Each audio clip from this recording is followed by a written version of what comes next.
isa din yan sa ginagawa, no, sa mga kaibigan, mga supporters, at mga kababayan natin.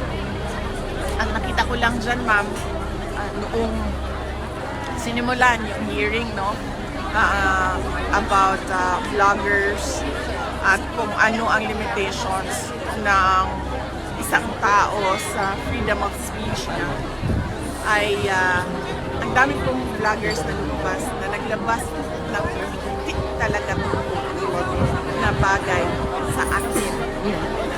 Katulad noong basketball player.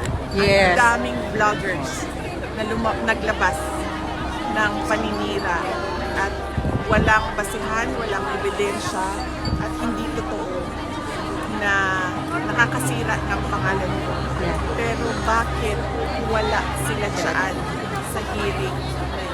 Yeah. So bakit ang mga pinapatawag ay mga vloggers na sumusuporta sa opisina ko, sa akin, sa Vice President, Rodrigo. Wala man lang ay isang vlogger na tinawag para pasagutin kung bakit mo pinastos yung pagkatao.